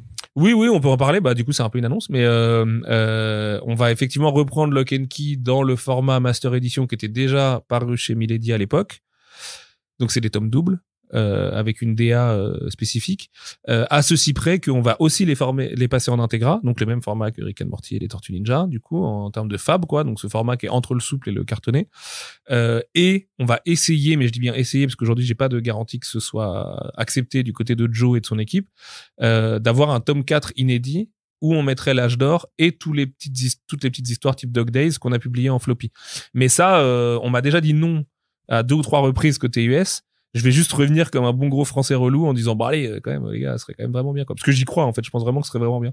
Et si on fait ça, du coup, il y aurait 4 tomes pour une intégrale Lock and Key, pardon, en Integra, en 4 tomes, quoi. C'est une façon d'exploiter le fond, même si, au final, t'avais quand même déjà l'omnibus. Bah, l'omnibus, on peut pas le réimprimer. Ce qui coûte trop cher à produire. Qu'on a très bien vendu. Il est sold out, je crois, aujourd'hui. Donc et puis l'omnibus, il y a pas tout, quoi. Depuis, on a quand même eu l'âge d'or. L'omnibus à l'époque était sorti avant la sortie de l'âge d'or. Ouais. C'est quand même une grosse donnée, quoi. Donc là, le truc, c'est que l'intégrale master en Integra, on la ferait que si ils acceptent de faire le tome 4, de nous laisser faire le tome 4. Donc pour que t'aies vraiment l'intégrale la vraie intégrale, que même qui n'existe même pas aux US, en fait, parce qu'il y a beaucoup de petits floppies qui ont été publiés que sous la forme de floppy et qu'ils ont jamais voulu faire en tome relié. Et je trouve ça super dommage parce qu'ils font tout à fait partie de l'histoire, genre Dog Days. Et l'autre dont je perds le nom, qu'on avait publié avec Dog Days là dans le petit floppy qui était une OP commerciale à la sortie de l'omnibus. Ouais. C'est des vraies histoires qui font partie intégrante de Lock and Key, quoi. Ouais. Je comprends pas pourquoi ils veulent pas les mettre dans les relis. J'ai pas l'explication. Ils m'ont jamais expliqué avec des arguments suffisamment plein de bon sens pour me convaincre de pourquoi ils devraient pas paraître dans l'âge d'or, quoi. Ouais. Et pour donc la suite, enfin pour notamment pour les Rick and Morty, même pour le tome 0, pas de changement de DA là-dessus particulier, ça reste les dos noirs. Quel tome 0 reste... Hein? Quel tome 0 Pardon, tome 1, le nouveau tome 1, le reboot de Rick and Morty, pardon. Sinon, il y aurait une nouvelle DA sur le reboot de Rick and Morty. Ouais. De toute façon, la DA et comics de ces 5 dernières années, en termes de format, par contre, c'est toujours la même taille en tout cas. Ah, mais moi, le format, ça change pas. Moi, ça, tu veux pas. Les comics sont un format, en fait. C'est comme le manga, le 13-18, c'est un format. Les comics, ils ont leur format qui est du A4, un tout petit peu modifié, là. Et les comics brillent dans ce format, en fait. Je fais la moue aussi. Désolé. Tu préfères lire des comics au format manga? Non, mais plus grand pour certains projets. Ah, plus grand, pourquoi pas? Mais pour un projet notamment qu'on va aborder parmi les 3 indés de l'année prochaine. Mais il y aura un format plus grand pour Dawn Runner, oui. D'accord, oui. Mais c'est un tirage de tête. D'accord, ouais. C'est pas une BD. C'est un comic book. Donc je vais pas le transformer en BD. Tu vois bien, on parlait de Nice House on the Lake, a priori ça fonctionne sur certains titres. C'est pas tous les titres urbains qui vendent comme ça, mais celui-là en tout cas ça a marché. Dieu merci, c'est pas parce qu'un truc fonctionne ailleurs que j'ai forcément envie de le faire, tu vois. Le rôle d'un éditeur, c'est aussi d'avoir un peu de conviction quand même en 2023, je sais que c'est et d'expérimenter. Mais expérimenter, c'est le cas puisqu'on va le faire, ce tirage de tête. Mais ce sera un tirage de tête avec ce que ça comporte de promesses, de luxe, de bonus inédits, de tout ça, quoi. D'accord. Donc justement, iGraphics, c'est pour les indés, c'est donc le changement radical, on va dire, radical de gauche. C'est de la radicalité François Hollande, hein, attention. C'est ça, c'est radicalité Cazeneuve. Alors Sullivan Cazeneuve. Non, mais non. Partage les lunettes et le fait d'être chauve, mais c'est tout, quoi. Voilà. Donc voilà, c'était 4 indés en 2023. Tu réduis un petit peu le volume encore cette année puisque Alors j'imagine qu'il y a le constat aussi que de toute façon trop d'indés ça ne sert à rien. Pas tout à fait, parce qu'il y en a un 4e et que je peux pas encore annoncer. D'accord. Donc c'est le constat que malgré tout, voilà, ça sert à rien de pousser forcément à en avoir plus. Et en plus 3 indés qui seront pour en vendre 200 au bout d'un mois, donc c'est sûr. Voilà, et 3 indés qui seront présentés vraiment sous forme de one shot, parce que soit c'était une mini-série, soit c'était un graphic novel directement lors de la publication aux États-Unis. Donc le premier, on sait déjà depuis longtemps qu'il arrive, notamment si vous écoutez First Print, vous le savez, puisque moi de toute façon je vous bassine sur cet album depuis 1 an et demi littéralement. It's Lonely at the Center of Earth de The Thorogood, yes, qui ouvre le bal. Donc changement, voilà, la ligne high graphics, c'est vraiment juste un changement un petit peu aussi de la DA des couvertures, c'est plus de dos noirs, c'est ouais, c'est ça, en fait ça justifie. En fait on savait déjà avant d'avoir l'idée de high graphics qu'on voulait changer la DA, donc vous verrez It's Lonely, c'est dos rond blanc avec une C4 qui reprend la C4 de la VO et tout. Ça me paraissait, en fait, sur un bouquin comme It's Lonely, ça me paraissait naturel de pas l'engoncer un peu dans notre, tu sais, le faire rentrer au chausse-pied dans notre DA, qui a vieilli, quoi, tu vois, qui est une DA 2018. Et donc, du coup, on s'est bien éclaté dessus sur la DA. Vous verrez, je suis très, très fier de comment ça a fini. Et pour que, enfin, je sais que tu as suivi toutes les étapes et que t'as bien kiffé aussi, mettre ta main à la pâte dessus. Et franchement, c'était cool, quoi. J'adore le côté Eisner dessiné à la main et tout derrière. Je trouve que c'est une bonne connerie à rajouter, quoi. Et un peu comme l'affiche de la tournée de Zoé, tu vois, qui est un peu suédée aussi et qui l'a bien fait marrer, qui nous a bien fait marrer. Donc comme ça, tout le monde s'est bien marré. Donc c'est Heikel donc qui s'occupe de faire ces ça visuels. Ça c'est Heikel et qui est Luchisco, ouais, qui fait toutes les DA iComics. Au final, il fait presque plus de DA iComics que Mangetsu maintenant. Et parce que Mangetsu, on travaille aussi avec d'autres externes. Et ouais, bouquin auquel je tiens beaucoup. Bon, ce n'est plus un secret désormais. J'avais ramené du coup Billy Scott à l'époque chez Bubble, sur lequel tu avais travaillé. Ah non, même pas. Celui-là, j'ai pas travaillé. Ah non, t'avais pas travaillé dessus? Ah non. Mais du coup, mon Basile Begri, traducteur chez nous, avait aussi travaillé dessus. Il avait aussi repéré le bouquin et donc je lui avais dit, écoute, j'aurais pas le temps de le faire chez Bubble. Est-ce que tu veux t'en occuper pour ce qu'on appelle nous la prod dans notre jargon? Et donc je suis content de poursuivre avec l'autrice parce que c'est une nénette que j'aime beaucoup et qui me fait bien marrer et que je trouve avoir un talent vraiment différent et une voix différente du reste. Je suis assez passionné par son mélange entre être une rockstar et être une anxieuse sociale hardcore, tu vois. Je trouve ça assez intéressant. Et voilà, It's Lonely, je vais pas parler de chef-d'œuvre, c'est peut-être un peu trop tôt encore, mais pour moi, ça en est pas loin. C'est tellement un chef-d'œuvre. Oui, pour moi, c'est un des bouquins les plus importants de ces dernières années de toute l'industrie.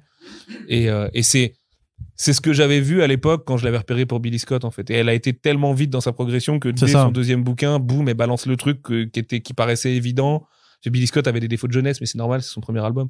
Et là, tout de suite, c'est le deuxième. C'est effectivement, je te coupe, mais je me rappelle très bien justement que Bubble venait de sortir. Donc, moi, j'ai juste suivi de loin. J'avais participé à 2-3 discussions, genre pour le choix du titre, à donner mon avis, mais vraiment, je m'étais impliqué sur pas grand chose, à part kiffer quand le bouquin sortait. Mais c'est vrai qu'au moment où Bubble sortait, Billy Scott, littéralement, quand Bubble l'avait fait venir justement pour quelques dédicaces à Paris, c'était 2 semaines, je crois, avant la publication de It's Lonely.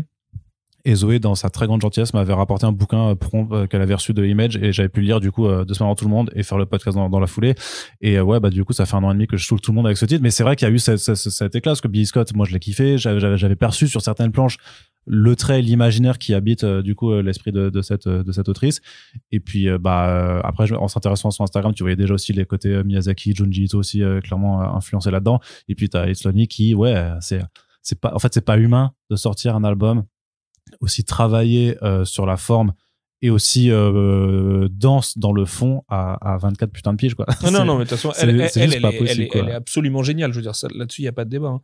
Mais en plus, pour la petite histoire, il y a eu une très, très, très forte concurrence pour acheter le titre. Au final, ouais, parce que c'est vrai qu'elle s'est réveillée. Voilà, l'industrie s'est réveillée aussi. Tout le monde a vu le bouquin, a fait OK, c'est incroyable. Si vous voulez une anecdote que j'ai jamais rencontrée publiquement, à l'époque de Billy Scott, je l'ai proposé à 3 très grandes maisons d'édition et les 3 m'ont dit non, elle fera pas grand chose.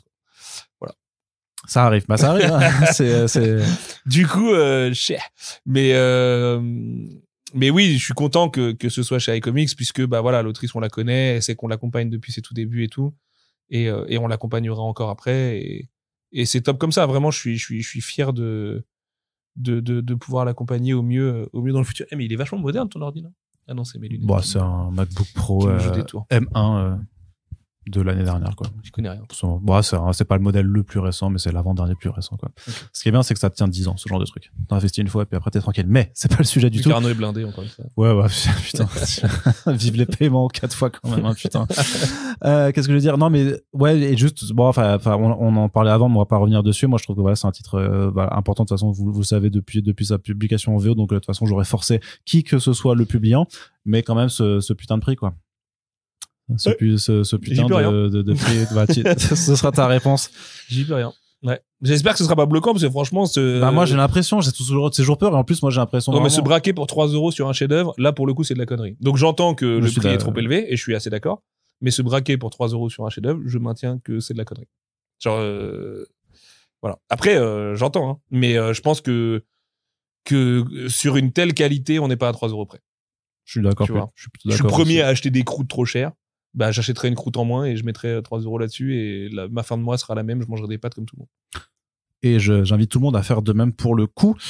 Par contre, donc, les 2 autres nouveautés indé qui tu auras donc annoncé dans ta vidéo ou qui seront préannoncées elles sont annoncées dans la vidéo. Ouais.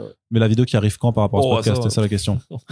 Tu vois, c'est est-ce que je te grille ou pas? De toute façon, en même temps, sur de la niche, ouais, c'est pas vraiment du vrai grillage. Mais donc, Kali, est-ce que tu veux nous parler un petit peu de Kali? Ouais, Kali, titre de alors j'oublie toujours le nom du scénariste. C'est Daniel Friedman. Daniel Friedman, c'est ça. Qui a fait notamment, en tout cas si vous nous écoutez, qui a fait Riders avec Chrome au dessin, qui était sorti aux tout petites éditions du Delphes, un ouvrage dont on vous avait parlé, parce qu'on avait adoré, notamment avec l'artiste qui faisait vraiment du Mignola, du Mignola. Donc du Mignola-like. Du Mignola-like. Ah, pas mal du tout. Donc voilà, pardon. Ouais, dessiné par Robert Samlin, DA de DICE, les gens qui font Battlefield, Pew Pew, et aussi artiste Mondo, et surtout connu pour Mondo. One Shot, Pure Rape and Revenge, qui sort le même mois que Furiosa, et c'est même pas fait exprès. En mai c'est 2024. Ma chef de produit qui s'en est aperçue ce matin, donc ça c'est trop cool. Parce que c'est un titre évidemment infusé à Mad Max Fury Road à mort. Où une nénette qui est laissée pour morte va se venger d'un gang de bikers qui sont en fait des fascistes avec des vêtements nazis et leur défoncer leur grand-mère dans les règles de l'art. On est entre Grindhouse et du poster Mondo.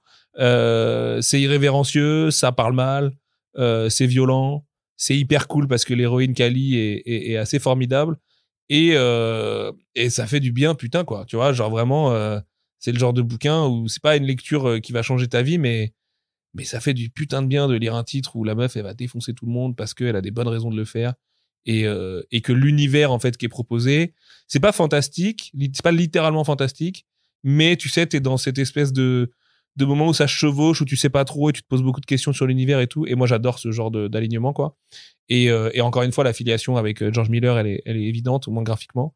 Et parce qu'il y a c'est mis en scène comme une grande fuite en avant. Enfin voilà, il y a un peu le même côté que Mad Max où ça roule quoi, littéralement. Et ouais, j'adore ce bouquin. Ça fait longtemps qu'on l'a acheté, hein. Ça fait plus d'1 an que j'ai les droits. Et ouais, plus que ça, même presque 1 an et demi, je pense. Et enfin, il arrive. Et je suis très content. Et c'est Cédric, le commis des comics, du coup, qui fait la prod dessus, qui assure la prod dessus, avec Basile à la trad. Et pour le lettrage, tu vois, on s'est bien pris la tête. On a racheté la typo au lettreur directement, au lettreur VO, pour avoir la même en français et tout. Et c'est cool, quoi. Ça permet d'avoir un vrai beau bébé. On n'a pas encore fait la couve, par contre, donc je sais pas encore, je peux pas vraiment te guider sur la couve. En tout cas, à l'heure où on enregistre le podcast. Voilà, au moment où on enregistre le podcast. Et je sais pas, la couve VO est tellement bien, je pense qu'on va la reprendre et essayer de la retravailler un petit peu sur le dos et la C4, quoi. Mais voilà, vrai beau titre, qui pour le coup, un peu ovni sur le marché, quoi. Mais hyper content parce qu'en plus c'est des auteurs rares, tu vois. Robert Samlin, il a fait une BD dans sa vie, c'est celle-là, et du coup on l'a publié et j'aime bien ce genre de setup un peu, tu vois, un peu moins industriel justement que la moyenne des bouquins, quoi. C'est publié par Dark Horse en VO, je sais pas si je l'ai dit. Ouais, il y a un article dessus qui avait été fait sur Comics Blog pour celles et ceux qui nous écoutent. Ça avait été annoncé en janvier 2022. Et donc l'autre éléphant dans la pièce, peut-être l'un mais là, des. c'est un pachyderme. Ce sera voilà, peut-être et certainement, je pense. En tout cas, je te le souhaite. Comment c'est le mammouth dans Power Rangers, le noir là. Mais c'est un mammouth en fait. Voilà, tout simplement. C'est juste un mammouth. Donc, c'est le mammouth dans la pièce, ouais. Donc annoncé récemment en VO chez Dark Horse aussi, Dawn Runner de Ramvé et Evan Kagel. Evangelion Kaggle, du coup. Pas mal, hein, c'est de Adrien Havet de Fortifem. Neon Genesis, Evan Kaggle. Voilà. Ouais. Bah, en fait, je vous fais chier à vous parler parce que tu sais, donc, je suis le rabat-joie des réseaux sociaux, mais je suis aussi le mec qui dit l'année prochaine, le meilleur bouquin, le meilleur comics 2024, il est chez iComics. Bah, c'est ce bouquin-là, en fait. C'est non, pour moi, c'est Johnny, mais c'est pas. Non, Pardon, c'est Dawn Runner. J'aime beaucoup Zoé, mais ce sera Dawn Runner. Dawn Runner, c'est un projet que Ram m'a pitché en 2020 au premier confinement, quand on pensait que c'était la fin du monde. Et je lui ai dit, mais mec, c'est la putain de meilleure idée ever. Et après, il m'a dit, ouais, en plus, je vais aller chercher Evan Kaggle. Et moi, Evan Kaggle, je le connaissais pour son travail à Hollywood et des illustrations qui m'avaient pété la rétine, un peu en mode carte à gratter et tout à l'époque.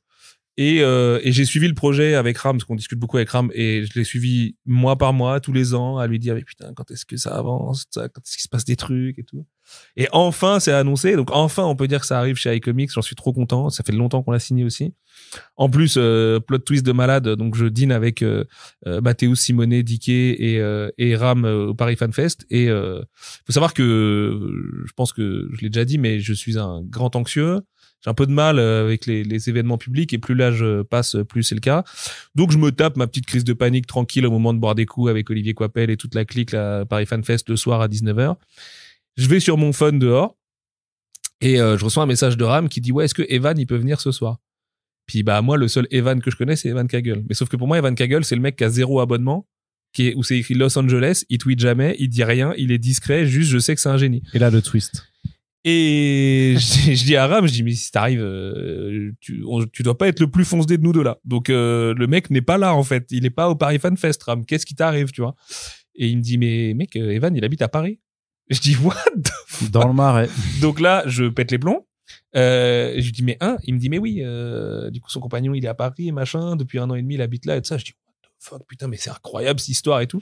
Et donc Evan Kaggle se ramène au dîner où en plus on avait une table trop petite. Enfin bref c'était le bordel.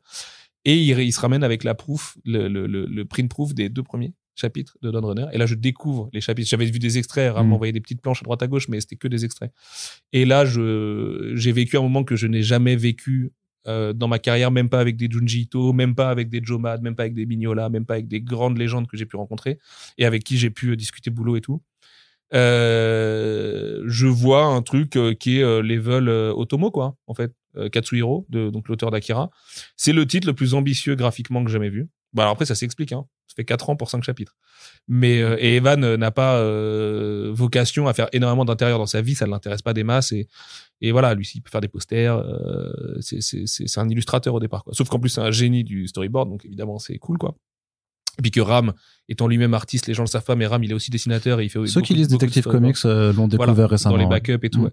Et il fait beaucoup de storyboard lui-même et tout, donc ça donne un truc incroyable avec Dave Stewart à la couleur et tout, sauf qu'en plus c'est encore plus beau en noir et blanc, enfin bref. Et donc j'hallucine tout ce que j'ai dans mon corps à ce moment-là quand je découvre le truc quoi. Et on part toute la soirée à en discuter. Du coup Dickey aujourd'hui leur a fait une couverture variante qui naît de cette soirée-là. Enfin bref, tout le projet est magnifique, si tu veux, c'est un peu un projet familial quoi. Et je n'annoncerai pas encore tout aujourd'hui, mais on va faire des choses qu'on n'a jamais faites pour un comic chez iComics, un peu en grande pompe et tout quoi, se déplacer. Il y a vraiment une volonté d'événementialiser cette sortie quoi. À mort. On va même faire des trucs qu'on va donner à Dark Horse et tout ça. Enfin tu vois, le truc est vraiment balèze. Moi j'y crois à mort. On a un préfacier légendaire dessus. Et qui n'est pas sans rappeler une des influences de Dawn Runner qui est un peu Pacific Rim with a twist comme je dis beaucoup. C'est entre Pacific Rim et Evangelion quoi. Tu vois en fait, mais avec un twist à la Ram hyper malin. Je ne dirai rien sur l'histoire parce que il a raconté très peu de choses donc voilà, mais il y a un coup de génie de zinzin à la fin du premier chapitre qui pour moi est le signe que Ram est vraiment le plus grand de son époque. Enfin tu vois, je suis très content il y a quelques années d'avoir senti que ce mec avait ce talent parce que vraiment il me bluffe de plus en plus en fait. Et là il m'a retourné la gueule parce que c'est épique comme j'ai rarement vu ça. Sachez que ça assume le côté méca. Il y a des vrais mécas qui se battent et qui voilà, ils font vraiment 80 mètres de haut et tout. Enfin c'est vraiment génial quoi. Mais en plus il y a une dimension personnelle dans le développement des personnages et dans leurs enjeux intimes qui est fabuleuse. Franchement c'est le chef-d'œuvre de l'année prochaine en BD quoi, tu vois, en nouveauté BD. Pour moi c'est le truc. Ce serait sortirait chez un autre, je te dirais la même chose. Moi j'ai juste conscience de la chance et de la responsabilité qui va avec, que j'ai de le publier quoi. Parce que celui-là va falloir que ça marche. Enfin de toute façon les 3 ça représente quand même des enjeux, il faut que tu oui. Ah bah oui. Non mais c'est 3 bouquins très importants pour nous. Et puis comme je disais, il y avait beaucoup de concurrence sur East Lonely, donc on l'a payé cher. Dawn Runner, ça a coûté très cher. C'est le record d'achat de chez iComics. Malheureusement, RAM coûtait plus cher depuis un certain épisode. Ouais. Mais on va assumer et on va faire les choses en grand. Et donc, Dawn Runner, il y aura 2 versions. Une version couleur plus classique à 30 € et une version tirage de tête à 50 €. Format agrandi, noir et blanc, unique au monde. On est les seuls au monde à publier le noir et blanc, avec une couverture inédite d'Evan, avec des bonus inédits, avec des bonus gatefold, c'est-à-dire il y a une spread dans le bouquin qu'on n'a pas vraiment en entier une fois qu'elle est imprimée, parce qu'en fait elle fait 4 planches, mais du coup ils l'ont réduit qu'à 2. Donc nous, vous aurez le dépliant gatefold, 4 planches et tout, avec de l'interview, avec de la préface, avec tout ça. Bref, on met tout dedans, des effets de fab, vous avez jamais vu ça. J'ai conscience que c'est hyper Attention, cher. ça faut pas dire des effets de fab, parce que sinon ils vont croire, enfin les gens vont le prendre comme un enfin, tu sais, c'est ce que tu disais avant, c'est qu'ils croient que tu mets les effets de fab pour le vendre plus cher, alors qu'en fait, c'est une édition qui est vendue aussi cher aussi parce qu'elle est limitée et qu'on va la faire une seule fois, en fait. Et numérotée. Et alors là, s'il y a un chef-d'œuvre chez iComics dans ma carrière, là, qui aura 6 ans l'année prochaine, c'est celui-là. Le collector Dawn Runner, il est taré. Genre vraiment, on a tout mis. Ça fait 1 an que j'ai un truc sur Word ouvert avec toutes les spécificités du truc. Dans les choses que je peux dire, si vous le précommandez chez votre libraire et que vous nous donnez une preuve d'achat, on vous envoie des goodies de zinzin. Tu vois, c'est ce genre de niveau d'importance qu'on lui accorde. Ça, tu fais ça sur 1 ou 2 bouquins en tant que boîte à l'année. Et j'ai amené toute la boîte est derrière moi sur Dawn Runner. Par contre, l'enjeu, il est financier. On a payé le truc très cher. J'ai conscience que 30 € c'est cher. Après, c'est pareil, même réflexion sur East Lonely, tu vois. Là, je suis moins gêné de faire payer un 30 € straight up, un one shot, que d'augmenter un We Only Find Them de 7 € sur un tome 3, qui me semble être un peu une prise à la gorge, tu vois. Là, j'ai aucun problème. C'est 30 €, mais les gars, c'est un chef-d'œuvre de ouf. On va pas vous décevoir en termes de fab, en termes de préface, en termes de taf autour. Sachez que un des éléments du marketing, franchement, il n'apparaîtra pas dans le livre, mais il est limite à considérer dans le prix de l'achat aussi, tu vois. Enfin, en tout cas, nous, c'est une grosse dépense. C'est surtout comme ça que je veux le dire. Et ouais. C'est pour moi un peu. Je le dis pas. Je ne tease rien. Je dis pas que j'arrête iComics en 2027 et tout, ou en 2025 en l'occurrence. J'en sais rien, tu vois, aujourd'hui. Mais pour moi, c'est un peu le point final de quelque chose quand même, Dawn Runner. Et notamment ces 3 bouquins là, East Lonely, Kali, Dawn Runner. Il y a un truc il y a un peu un statement éditorial aussi, tu vois, parce que les 3 partagent des trucs assez importants dans l'histoire de iComics sur lequel j'ai pas envie de revenir, j'ai pas envie d'étaler ce que sont nos spécificités éditoriales et ce que sont un peu mes marottes politico-sociales, tu vois, chez iComics, mais qui est un truc que je peux pas forcément aussi facilement faire en manga. Mais je trouve que les 3 titres l'incarnent et le prolongent, et Dawn Runner finit ça en espèce d'apothéose de zinzin où vraiment j'ai pas peur, je suis très très conscient de ce que je dis quand je dis que c'est Level Automo, et je le pense sincèrement, et je le pense toujours 6 mois plus tard, donc parce que c'était en avril, et j'ai trop hâte. Franchement, et puis quelle chance d'avoir Ram à Londres, d'avoir Evan à Paris et tout. Enfin, je dirais, oui, pour le coup, ça fait facile. La tournée de dédicace, elle est facile à organiser. Oui, on va vous gâter comme des ouf. Evan n'a jamais fait de dédicace de sa vie. Enfin, tu vois. On m'a gâté. C'est mon côté marseillais. C'est le Marseillais qui revient. Non, Dawn Runner, je suis trop content de pouvoir enfin en parler. Parce que oui, ça devait être démangé quand même. Ouais. Toi, tu le sais, c'est vraiment que t'es au courant. Mais ouais, ça faisait franchement bien 2 ans que j'en pouvais plus, parce que dès 2020, voilà. Et j'ai juste hâte en fait que Ram en montre un peu pour qu'on puisse montrer des planches, parce que faut voir le truc pour se rendre compte du délire que c'est, et du taf de Dave Stewart dessus aussi. Parce que attention, je dis que le noir et blanc c'est encore plus ouf parce que je le pense. Et putain, la couleur, mon pote. Il y a des trucs, c'est irréel, quoi. Vraiment, non, mais quelle équipe de ouf, t'imagines, Ram V, Evan Kagel, Dave Stewart, c'est n'importe quoi. Très bien. Et donc, c'est, de toute façon, voilà, autant finir le podcast sur un sentiment positif et une envie. Qui vient de toquer et parce qu'en plus, voilà, tu as effectivement, ça s'est entendu. Dans les coulisses, alors je crois pas qu'il l'a entendu, mais moi je l'ai entendu quand même en dessous. Voilà, tu as un rendez-vous à faire, mais en tout cas, merci déjà d'avoir pris le temps de répondre à toutes ces questions, même les questions un peu plus difficiles.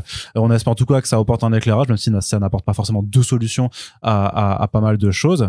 Et en tout cas, on espère surtout, que ces podcasts vous plaisent, c'est le plus important. Et si ça vous plaît, eh bien partagez-le, faites-le savoir tout simplement. Donc sur les réseaux sociaux, parlez-en autour de vous. On fait quand même, enfin voilà, je plairai forcément pour ma paroisse, mais je fais. C'était quoi d'ailleurs ça Tu nous avais fait un petit coup de mou l'autre jour là, non? Ouais, on en reparlera hors micro. First Print, 3e année ou pas, mais t'es ouf, mec, c'est trop bien ce que vous faites, quoi. Ouais, mais on en reparlera hors micro. En culture comics aujourd'hui, excuse-moi, il n'y a pas beaucoup de comparatifs possibles à ce que vous faites sur First Print. Et moi, je te vois défiler des Jeff Lemire, des Tom King, des Todd McFarlane et tout. Attends, t'es ouf là, tu vois, c'est trop bien. C'est trop bien. Bah, j'ai envie d'être d'accord avec toi, mais ce sera une discussion pour un autre jour, très cher Monsieur Rouault.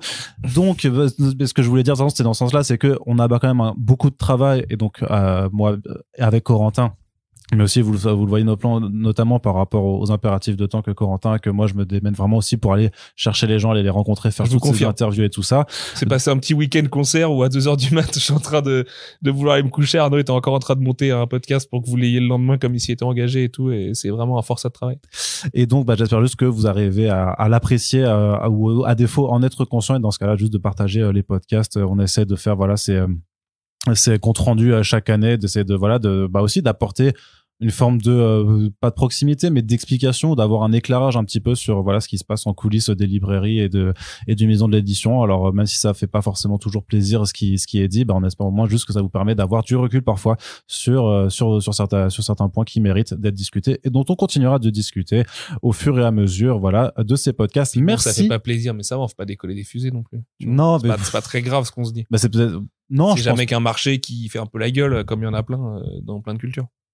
C'est vrai aussi. C'est très, après, c'est chacun. Je comprends qu'on voit par l'angle du passionné et que tout est grave du coup, mais bon, ça va. En vrai, c'est pas très grave.